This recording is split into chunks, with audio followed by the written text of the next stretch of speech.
আসসালামু আলাইকুম।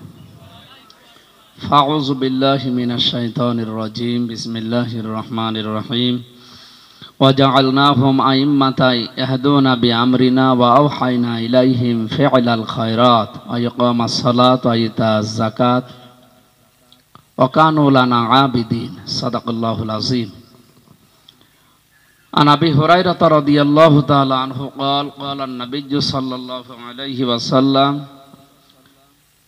কুল্লুকুম রাঈন ওয়া কুল্লুকুম মাসউলুন আন রাইয়াতিহি। রাহু ইবনে মাজাহ। বাংলাদেশ জামাত ইসলামী কুষ্টিয়া জেলা শাখার সদর থানার কাঞ্চনপুর ইউনিয়ন কর্তৃক আয়োজিত কর্মী ও সদী সমাবেশের সম্মানিত সভাপতি, এই ইউনিয়নের সম্মানিত আমির জনাব জহুরুল ইসলাম, সম্মানিত পরিচালক মাওলানা মাসুদুর রহমান, প্রধান অতিথি বাংলাদেশ জামাত ইসলামী কুষ্টিয়া জেলা শাখার শ্রদ্ধাভাজন সেক্রেটারি, বিশিষ্ট শিক্ষাবিদ অধ্যাপক সোজাউদ্দিন জোদ্দার, এখানে আমার আগে যারা কথা বললেন বাংলাদেশ জামাত ইসলামী সহকারী সেক্রেটারি কুষ্টিয়া জেলা শাখার খায়রুল ইসলাম, আজকে অতিথি হিসাবে যিনি আছেন এখানে ওনার নামও অনেক বড়, জেলার সরা সদস্য শ্রদ্ধাভাজন বড় ভাই জনাব কাজী হামিদুল ইসলাম আলোচনা করলেন। আমার আগে হাজারো আলেমের উস্তাদ বাংলাদেশ জামাত ইসলামীর কুষ্টিয়া জেলার ওলামা বিভাগের সম্মানিত সভাপতি হাফেজ মাওলানা জুলফিকার আলী। সেই ছোটবেলা থেকে এই কোরআনের কথা তার মুখ থেকে আমরা এলাকার মানুষেরা শুনি। আপনারা শোনেননি? হায়াতে তাজ্জাবা সিহাতে কল্লিয়া কামনা করছি। মঞ্চে বসা আছেন মাওলানা শরীফুল ইসলাম সদর থানার সম্মানিত আমির, সেক্রেটারি ডাক্তার রায়হান উদ্দিন সহ অন্যান্য অতিথিবৃন্দ, সামনে বসা সধী এবং কর্মী ভাইরা।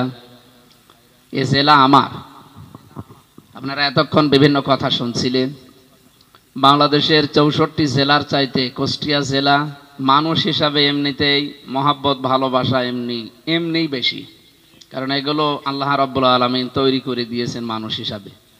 নবীজি যেদিন মক্কা থেকে চলে যাচ্ছিলেন উনি বলছিলেন কাবার মালিক, আমার কিন্তু মনে চায় না যে কাবা ছেড়ে চলে যেতে, কিন্তু তার নিষ্ঠুর সন্তানরা আমারে থাকতে দিল না।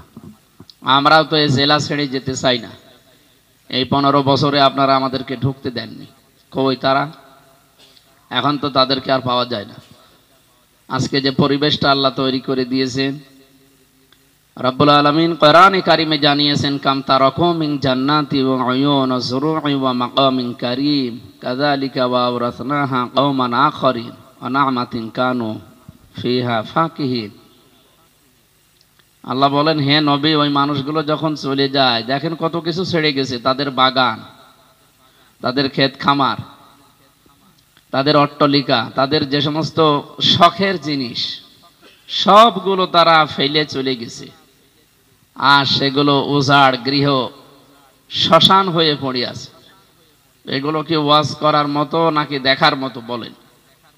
বাংলাদেশে অন্য জেলার কথা বাদ দেন, আমাদের নিজের জেলায় যারাই তাদের সীমা লঙ্ঘন করে ফেলেছিল, আজকে আল্লাহ তাদেরকে এমন ধরা ধরেছে, ইন্না বাদশা রব্বিকা লাশাদীদ। এমনিতে আমি কাউকে কিছু বলি না, কিন্তু যদি কাউকে একবার ধরি ওরে আর ছাড়ি না। কি দাপট ছিল বলেন তো 5 তারিখের আগে? ওর দিকে সালাম দেবেন সে ক্ষমতাও আমাদের ছিল না, কারণ আমাদের সালাম তারা নিত না।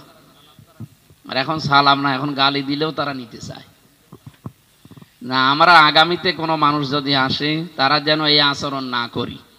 আমরা যারা আসবো আমরা মানবিক হব ইনশাআল্লাহ, কিন্তু এই রাস্তায় মানুষ আসতে চায় না। বাংলাদেশ জামাত ইসলামী যতগুলো কাজ করে, একটা কাজ শুধু তারা নির্বাচন কেন্দ্রিক, যেটা গণতান্ত্রিক পদ্ধতি, এটা আল্লামা সৈয়দ আবুল আলা মওদুদী রহমতুল্লাহ আলাইহে উনি রাষ্ট্রচিন্তক ছিলেন। ওনার কাছ থেকে একটা থিওরি আমরা শুধু নিয়েছি, যে গণতান্ত্রিক পদ্ধতিতে, এই যে ভোটের পদ্ধতিতে এই সিস্টেমটা, তাছাড়া বাকি কোনোটা ওনার কাছ থেকে আমাদের নেওয়া না। হ্যাঁ, আপনার এটা হয়তো পছন্দ হতে না পারে যে গণতান্ত্রিক পদ্ধতিতে ইসলাম কায়েম করা সম্ভব না, যে মনে করছে সম্ভব, আপনি তাদের পেছনে না থাকলে আপনি নিজে একটা গঠন করেন। আপনারা যদি ভালো লাগে তা আপনি একটা গঠন করে দেখান, কিন্তু এই দেশে অন্তত সেই পরিবেশ তৈরি করতে গেলে এই দেশের মানুষ, আমাদের আশপাশের প্রতিবেশী যারা আছে তারা, এবং বিশ্বের মোড়ল যারা, তারা জীবনও মেনে নেবে না। আপনি যদি টিকেও থাকেন অন্তত 5 দিনের বেশি টিকতে পারবেন না, নিজেও হারাবেন এবং জনগণকেও হারাতে হবে। যেন এই পরিবেশ আমরা যেন আবেগে কিছু তৈরি না করতে চাই। আজকে ইসরায়েলের দিকে তাকান, এই নেতানিয়াহু নামে পৃথিবীর নিকৃষ্ট জানোয়ার একটা আবেগ নিয়ে যে কাজ করতে গেছে, সাপের লেজে পাড়া দিয়েছে ইরানের গায়ে, এখন টের পাচ্ছে, এখন বলছে ফরগিভ আস, আমাদেরকে ক্ষমা করেন। কিসের ক্ষমা? ফিলিস্তিনে আপনারা যা করেছেন আপনাদের কোনো ক্ষমা আছে? আপনাদের বলা তো ঠিক না, তোদের বলা দরকার। ওই শয়তানদের আপনাদের সম্মানিত শব্দ ওদের ক্ষেত্রে মানায় না। আবু জেহেলকে কেউ যদি বলেন আপনি কেমন ছিলেন, হবে? এই নেতানিয়াহু, এই নরেন্দ্র মোদী, এই ট্রাম্প, এগুলোও তো ঠিক ওদের মতোই, কারণ আমার মনে হয় ওদের চাইতেও খারাপ। আবু জেহেলও এত মানুষ হত্যা করে না, এই নেতানিয়াহু নামে এবং এই ট্রাম্প নামে আর এই মোদী নামে লোকটা যত মুসলমান দুনিয়া থেকে বিদায় করে দিবে। এখন ক্ষমা চান কেন? এজন্য কোনো জায়গায় হাত দিতে হলে চিন্তা ভাবনা করে হাত দেবে। এখন তো টের পাচ্ছেন যে মুসলমানেরা এমনি দলে বিদলে বিভক্ত হয়ে থাকতে পারে, আল্লাহ রাসূল এবং মানবতার বিরুদ্ধে গেলে কিন্তু সব এক হয়ে যায়।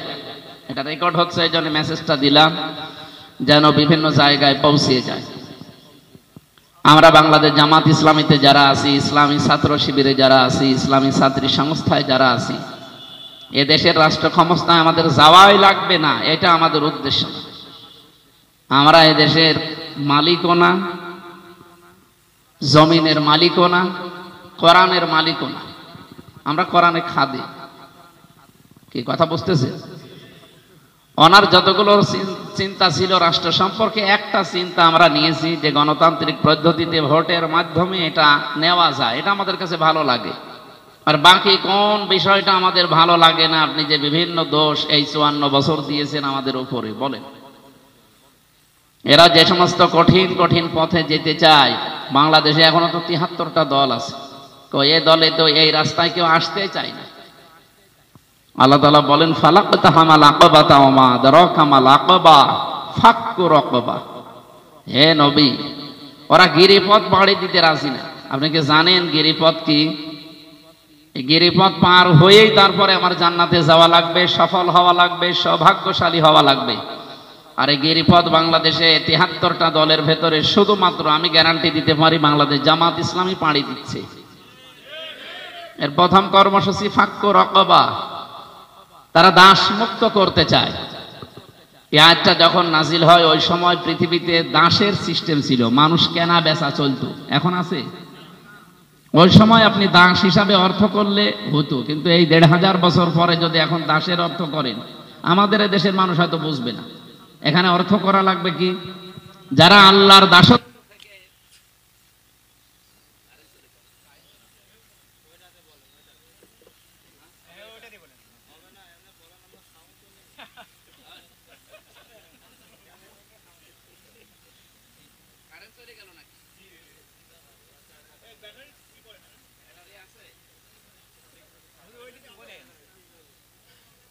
কায়েম করতে চান, আমরাও তার পক্ষে। এটা বোঝাতে গেলে তো আরো 50 বছর লাগবে। এই 50 বছরে দেশ ঠিক থাকবে? 15 বছরেই প্রায় বিক্রি হয়ে গিয়েছিল। কি আর কিছুদিন থাকলে বিক্রি হয়ে যেত না? আমরা অঙ্গরাজ্য হয়ে যেতাম অলরেডি। ওরা তো তাই মনেও করতো। ইরান এত এত কড়াকড়ি করে থাকে ইরানের এই দেশটা, এরপরে তাদের দেশে মোসাদের এবং বিভিন্ন গোয়েন্দা সংস্থা, গুপ্তচর যারা গোপনে প্রবেশ করে তাদেরকে ধ্বংস করা, উৎখাত করার চেষ্টা চালিয়ে যাচ্ছিল। এখন তারা ধরা পড়ছে। আর আমাদের দেশে তো কোনো সিকিউরিটি নেই। এই দেশের মানুষ যত চাকরি করে, আমার মনে হয় তার চাইতে বেশিরভাগ আমাদের প্রতিবেশী দেশ থেকে বিভিন্ন কায়দা কৌশলে এসে চাকরি করছে। আমাদের দেশের মানুষ চাকরি পায় না, আর দাদাদের দেশের মানুষ এসে চাকরি করবে মানে? আমাদের দেশের মানুষ যে ওই দেশে চাকরি করতে বলেন তো। আমি তামিলনাড়ুতে অনেক দিন ছিলাম। ওখানে যে সমস্ত দোকানদারের কাছ থেকে খাবার কিনে আনতাম, অনেক বাঙালি আছে, তাদের চাকরি হয় না, তারা ওই দোকানদারি করে, ফ্ল্যাক্সি লোড দেয়, চুল কাটে,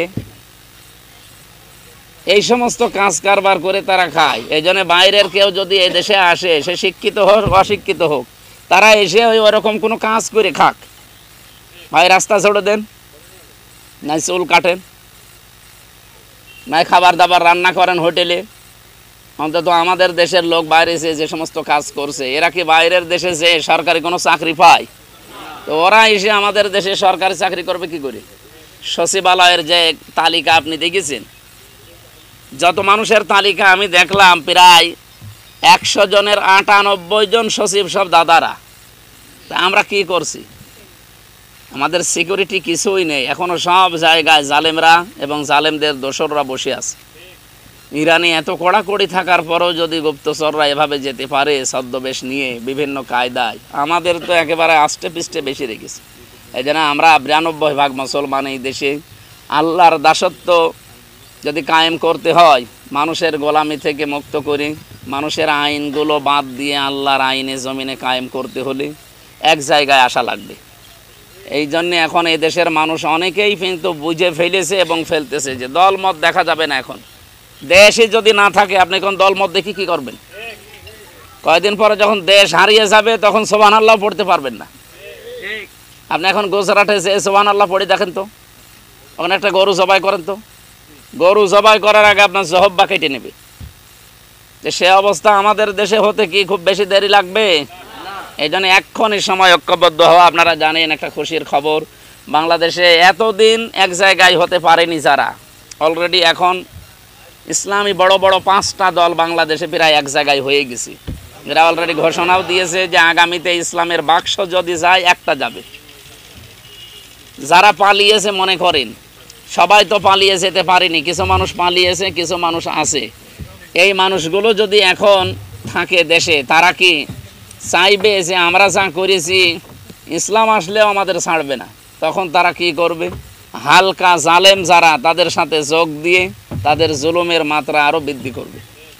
তো জালেমে যদি এক জায়গায় হতে পারে, আমরা যারা মুসলিম আমরা এক জায়গায় হতে পারবো না ইনশাল্লাহ? এই সময়টা এখন কাজে লাগানো লাগবে। এরপরে একটা একটা করে অনেকগুলো কর্মসূচির কথা আছে। যারা অসহায় দুস্থ মানুষদের সামনে, এতিম মিসকিনের মানুষগুলোর সামনে যারা খাবারের ঝুড়ি নিয়ে গিয়ে যায়, আগস্টের 5 তারিখের আগের থেকে এবং পরের থেকে এই 54 বছরে জামাত ইসলামী বাংলাদেশের, ইসলামী ছাত্র শিবিরের, ইসলামী ছাত্রী সংস্থার কর্মসূচির ভেতরে এটা আছে। এরা যেই হোক আগে সেখানে মানবতার কল্যাণে এগিয়ে যায়। এদের রাজনৈতিক কাজ যদি আপনি নাও বলেন, এটা সামাজিক কাজ এবং ফরজ হিসাবেই তারা মনে করে যে এটা আমার ফরজ, অথচ নিজের সংসার চলে না। নিজে 8 ঘন্টা কাজ করার পরে বাকি যে সময় পায় এটুকুই মানবতার জন্য ব্যয় করে। বাংলাদেশে কোনো সংগঠনে আমি পাইনি, শুধু জামাত ইসলামী পেয়েছি। আপনি যদি অন্য কোনোটা পেয়ে থাকেন আমারে বলেন, আমি সেখানে যোগ দেব। বলেন, আমি তো দেখি না। আমার বাড়ি কুষ্টিয়া ইবি থানার পাঠিকা বাড়ি, দাবিরা ভিটা। এই খেজুরতলা পাশের গ্রামে একজনের আগুন লাগার পরে সব কিছু পুড়ে গেছে। রাতের বেলা কয়েলের আগুন লেগে ওনার গরু ছাগল বাড়ি সব পুড়ে গেছে। একটা সংগঠন তো বাংলাদেশে কেউ এগিয়ে গেল না। 73টা সংগঠন আছে বাংলাদেশ। জামাত ইসলামী এরা এমনিতেই 15 বছর নির্যাতিত, এদের টাকা পয়সা কোথায় পাবে? সব তো জালেমরা নিয়ে নিয়েছে। এক একজনের নামে 30, 40, 50টা করে মামলা।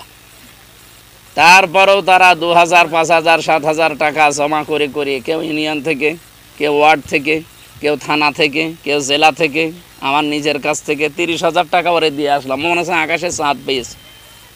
এভাবে অন্যান্য যতগুলো দল আছে বলেন তো, প্রত্যেকে যদি 30,000 না 3,000 করেও দিত, ওর যা ক্ষতি হয়েছে আমার মনে হয় 2 গুণ ক্ষতি আরও পুষিয়ে যেত। কেউ তো এগিয়ে আসে না। এটা তো আমাদের রাজনৈতিক কাজ না, এটা আমাদের সামাজিক কাজ। এটা আমরা ফরজ মনে করি, কারণ মুক্তি পেতে হলে এই কাজ করা লাগবে।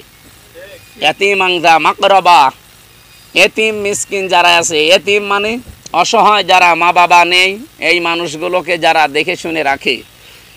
এই জুলাই আগস্টের আন্দোলনে যারা এতিম হয়ে গেছে, বাংলাদেশ জামাত ইসলামী, ইসলামী ছাত্র শিবির সবচাইতে বেশি তাদের কাছে পৌঁছিয়েছে। আজকে একটা ভিডিও দেখলাম, দুইজন এতিম মেয়ে, ওরা বলছে এদেশে জামাত ছাড়া কেউ আমাদেরকে দেখতে আসেন। শুধু দেখতে এসেছে তা না, আপনারা জানেন বাংলাদেশ জামাত ইসলামীতে 16 লাখ টাকা, 16 দোকানে 32 লাখ, 32 লক্ষ টাকা শহীদদেরকে অলরেডি আগস্টের 5 তারিখের পরে আমির জামাত এসে নিজের হাতে করে দিয়েছিল আলাউদ্দিন নগরে। এটা একটাও তো মিথ্যা কথা আর চাপাবাজি না, এগুলো সব সত্য কথা। এরপরেও যদি কেউ না বোঝার ভান করে থাকেন, আপনি 54 বছরে যা পেয়েছেন, ইসলামকে একটু এনে দেন, তার চাইতে যদি 100 গুণ না পান।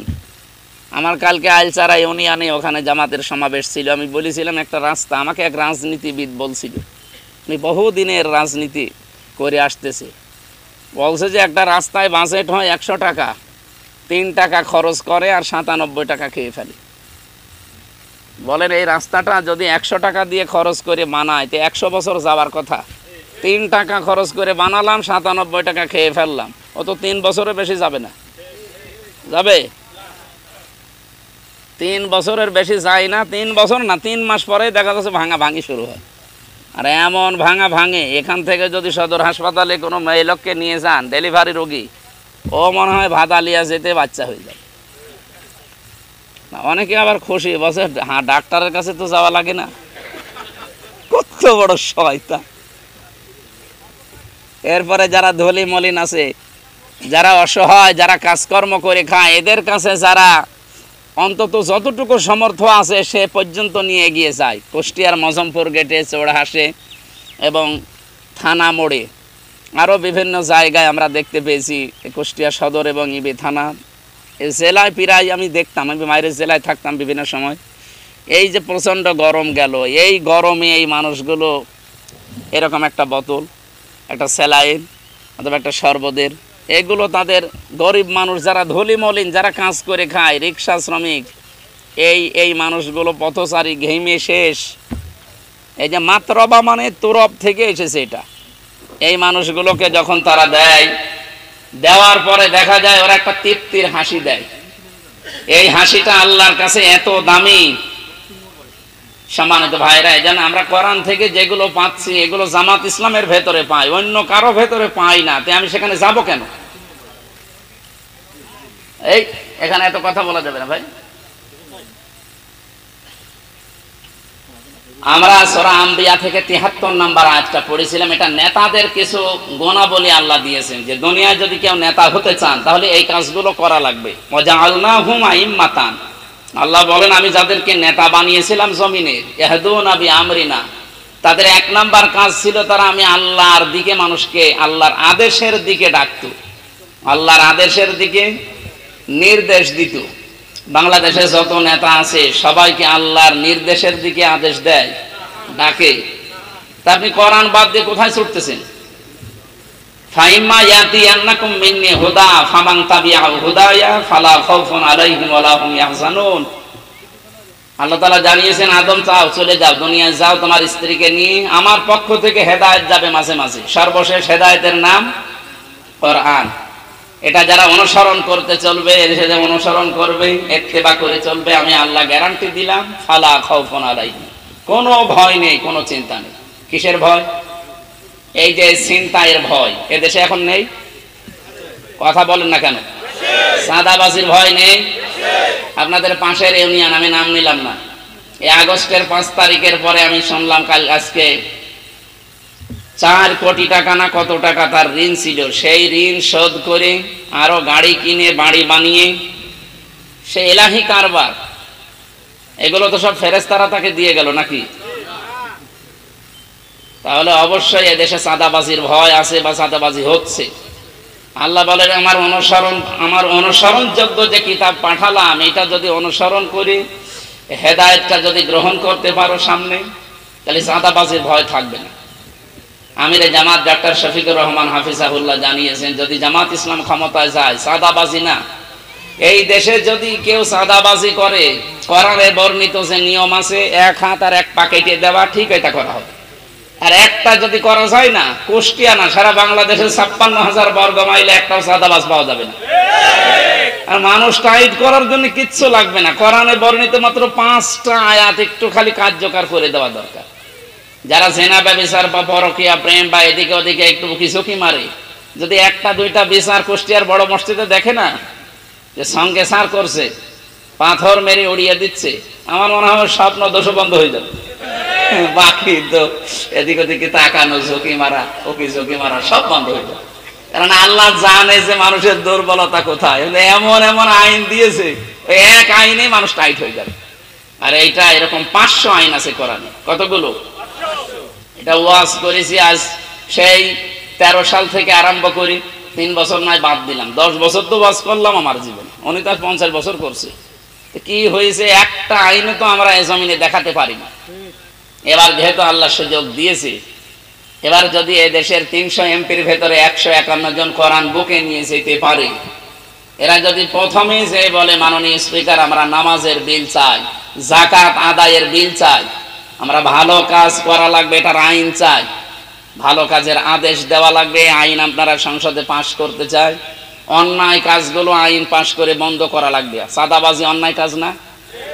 বলেন বলেন। ছিনতাই করা অন্যায় কাজ না? খাদ্যে ভেজাল দেওয়া অন্যায় কাজ না? এগুলো সব আইন পাশ করে করে বন্ধ করা। এরকম 500 কাজ আছে। স্পিকার যদি বলেন হাত তোলেন তো, যারা যাবে এর ভেতরে 300-র ভেতরে 151 জন যদি হাত তুলতে পারে, ওই বিধানগুলো কায়েম হয়ে যাবে। তারপরের দিন থেকে আর আমাদের এই জুলফিকার হুজুর আমির হামজার ওয়াজ করা লাগবে যে ভাই সলিমউদ্দিন নামাজ পড়ো। ও নামাজ পড়বে, ওর বাপ পর্যন্ত পড়বে। নামাজ না পড়লে 12 বছর জেল। আর এমন এমন মাযহাব আছে যে নামাজ না পড়লে তাকে মেরে ফেলা লাগবে। তো একটা যদি ওইরকম শাস্তি হয়, তো নামাজ না পড়ে কেউ থাকতে পারবে? আর নামাজের সিস্টেম যদি চালু হয়ে যায়, তখন এই চাঁদাবাজি, ছিনতাই, মানুষের ভেতরে যে ভয়গুলো, এই ভালো কাজে আমরা করতাম, তাহলে নেতৃত্বের এই জায়গাটা আমার মনে হয় জান্নাত হয়ে যেত। এবং তাদের কাজ হবে তারা ইকামাস সালাত, তারা নামাজ কায়েমের আন্দোলন করবে। বাংলাদেশে নামাজ কায়েমের আন্দোলন শুধুমাত্র জামাত ইসলামী, অন্য কোন দলে আমার এই কর্মসূচি আমি দেখি নাই। এদের যে 9টা পয়েন্ট আছে, তার 3 নাম্বার পয়েন্ট আপনি নামাজ জামাতে পড়েন না একা একা পড়েন, এটা আবার লিখে 1 মাস পরে দেখানো লাগে। এটা কোন কোন জায়গায় আছে আপনি দেখান। আমি তো কোনো জায়গায় পাইনি, আমি তো বহু জায়গায় ঘুরেছি, পাইনি। ওইটা যাকাত, এবং তারা যাকাত আদায় করবে। যাকাত দিয়ে দাও না, যাকাত আদায় করা লাগবে। যাকাত আদায় করতে হলে এটা ওয়াজ করে হয় না, এটা রাষ্ট্রে বিধান কায়েম করা লাগে। সেই বিধান আজ 54 বছরে আমরা পাইনি। এই জন্য যাকাতের শাড়ি লুঙ্গি নেওয়ার জন্য মানুষ হুড়োহুড়ি করে মরে। এটা কি নিয়ম নাকি? যাকাত হচ্ছে মানুষকে স্বাবলম্বী করে দেবে। আমি একটা জরিপ পেয়েছিলাম বাংলাদেশের সাতক্ষীরা জেলার কলারোয়া থানা, যত টাকা ব্যাংকে পড়ে আছে বিভিন্ন ব্যাংকে, ওখান থেকে যদি সরকার শুধু যাকাত কালেকশন করে, ওই টাকা দিয়ে 3 বছর শুধু সাতক্ষীরার কলারোয়া এলাকায় একটা ভিক্ষুক পাওয়া যাবে না। বাংলাদেশের সাতক্ষীরা খুব ধনী জেলা না, গরিব জেলা একটা, মাছ ধরে খায় তারা, মাছের ঘেড় ওই এলাকায় বেশি। ওরকম একটা গরিব জেলার একটা গরিব থানা, ওই জেলায় কতগুলো থানা আছে, 8টা-9টা থানা।